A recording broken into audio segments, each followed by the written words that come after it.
미국 개인 소비 지출 PCE 물가 지수가 8월 시장 예상과 부합하는 수준을 보였습니다. 미 상무부에 따르면 8월 PCE 가격 지수는 전년 대비 2.7% 상승했습니다.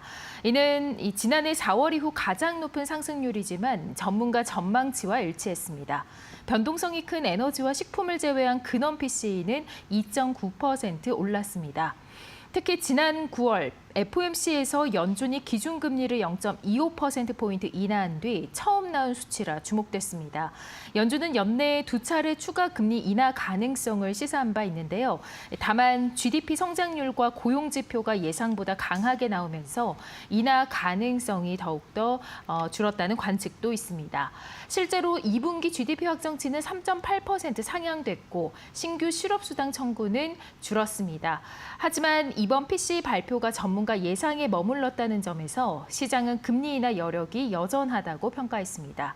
CME 패드워치에 따르면 10월 0.25%포인트 인하 확률은 87.7%로 집계됐고요. 전문가들은 물가가 안정적인 만큼 10월 금리 인하 가능성이 높다고 전망했습니다. 네, 사실 잠시나마 이 물가 관련한 이 경제 성장률도 강한 그런 고용 이런 것들 때문에 금리 인하에 대해서 좀 불신하는 그런 모습이 있었는데 이번에 이제 PCE 물가 지수가 나오면서 금리 인하가 거의 또 힘이 실리는 그런 모습이죠. 근데 금리 인하는 거의 뭐 두 번이 거의 제가 보기에는 변함이 없을 것 같은데요. 무슨 일이 있어도 일단은. 네, 그러면 이제 뭐 변함 없을 것 같고 이 지금 뭐 내년이 문제고 아니면은 뭐 몇 퍼센트 포인트를 더 하느냐 그 문제인 것 같고. 그 연준 하는데 연준 홈페이지에 들어가 보신 적 있으신가요? 예. 그렇죠. 근데 한 번도 안 들어가 보신 분이 많을 거예요. 거기 메인에 그냥 그 뭐 초록창이든 어디든 치면 메인에 연준 나오면 그 들어가면 메인에 있잖아요. 딱 3개 올라와 있거든요. 거기에 PC랑 실업률이랑 GDP 올라와 있고 거기 그래프 딱 그려져 있어요.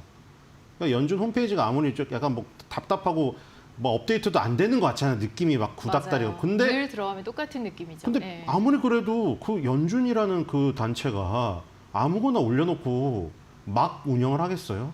그 3개가 가장 중요하다는 거잖아요. 결국. 맨날 파월이 떠드는 게 뭐예요? 이사들이 떠드는 게. 우리는 이중 의무에 대해서 최선을 다한다. 최대 고용과 물가 안정.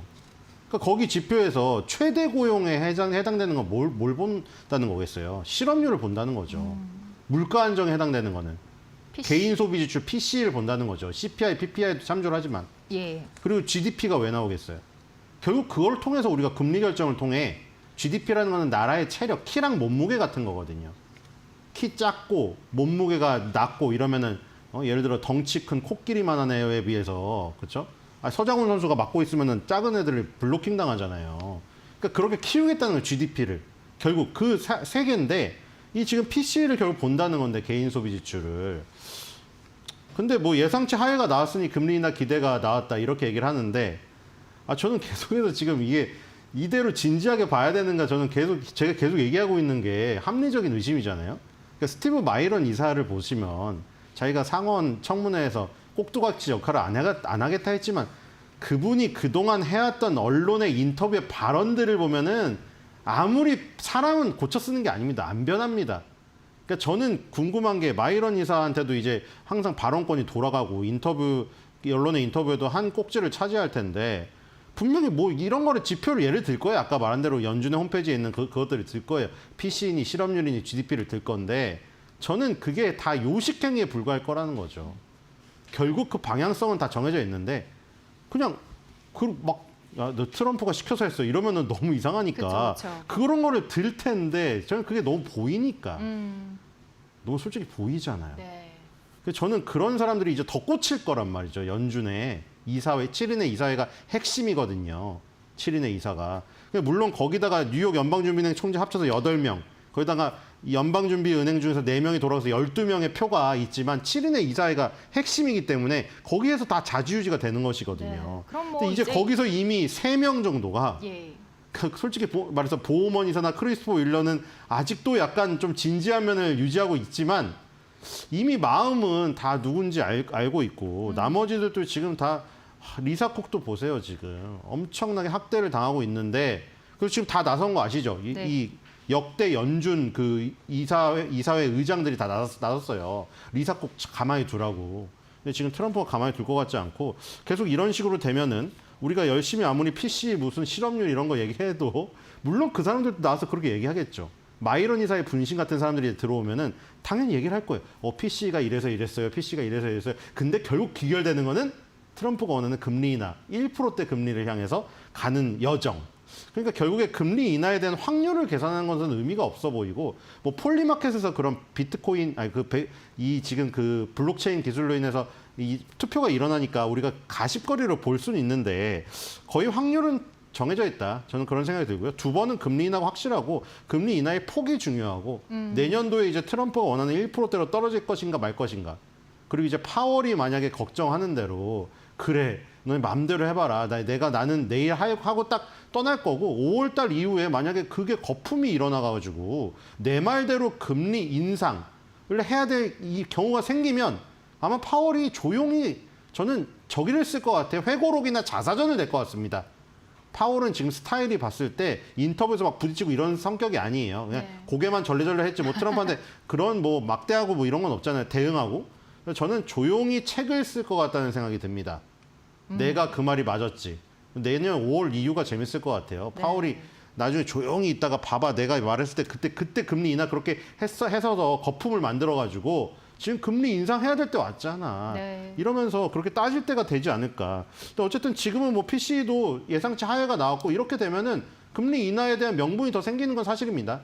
제가 계속 근데 그 얘기를 하는 이유는 금리 인하에 대한 명분이 생기건 안 생기건 앞으로의 지금 연준의 이제 그 트럼프 임기 말기로 갈수록 연준의 이 방향성은 계속 금리 인하를 계속 내려가는 쪽으로 계속 꾸준히 갈 수밖에 없는 지금 구조가 형성될 수밖에 없다. 네. 이런 생각이 듭니다. 이번 주에 이제 또 9월 고용과 또 ISM 제조업 지표가 발표가 되는데 어떻게 전망하세요? 이것도 글쎄요. 또 그러니까 고용 지표가 나쁘게 나오면 연준을 압박할 것이고 고용 지표가 좋게 나오면 자기의 치적으로 또 저기를 하겠죠. 네. 너무 어쨌든 뻔합니다. 트럼프는. 네. 금리 인하에 대한 어떤 경로의 방향성은 달라지지 않을 것이다 이렇게 보시는 것 같습니다. 좀 금리 인하로 인해서 좀 수혜받는 섹터라든가 업종 이런 것들도 있을까요? 일단 뭐 IT의 대부분이겠지만, 버블이 더 일어날 예. 수밖에 없죠. 보통 금리 인하 그렇죠. 예. 금리 인하를 하면은 이제 미래 가치 할인율이 이 바뀌는 그것이 저기에 유리합니다. 매그니피센트 7이라던가 나중에 거를 땡겨오는 거에 유리해요. 1 플러스 R분의 그 분모분의 분자로 들어가기 때문에 네. 그게 유리하기 때문에 기본적으로 IT 업종에 유리하고 뭐 금리 인하를 통해 갖고 이제 모기지 금리를 통해서 주택 대출 봐서 계속 필불트가 주장하는 게 그거잖아요. 지금 주택 경기가 죽고 있는데 리사콩만 혼자 쏙 해가지고 콘도로 지금 뭐 사용을 하고 이 일반 국민들은 못 받고 있다. 그럼 주택 경기가 좋아지면 뭐 레나라든가 닥터 호튼 같은 게 좋을 수도 있고 뭐 그 금리 인하를 통해 가지고 또 대출이 많아지고 이러면은 또 소비가 좋아져서 소비주를 또 유통주로 또 갈 수도 있겠죠. 네. 어쨌든 네. 트럼프는 금리 인하를 통해서 자기 임기 때 이 건국 250주 이전에 다우 지수랑 뭐 이런 거를 최고치로 올려놓고 네. 아주 명예롭게 은퇴하려고 하고 모든 거를 집중하는 것 같아요 보니까. 네. 지금도 뭐 증시 이 과열 상태에 대해서 굉장히 뿌듯해하는 그런 느낌이 들었습니다. 자, 지금 꼽아주실 섹터는 이제 IT, 주택건설, 또 소비주, 또 유통주 이런 쪽으로 좀 말씀을 금리 해주셨네요. 인하라면 일단 다 좋아요. 그렇죠. 주식시장 일단은 올라요. 전반적으로는 네, 좋을 것 같습니다. 근데 그게 이제 나중에 거품이 돼가지고 무너질까봐 파월은 신중론을 계속 얘기하는 건데 네. 네, 트럼프는 깡그리 무시하고 있습니다. 네.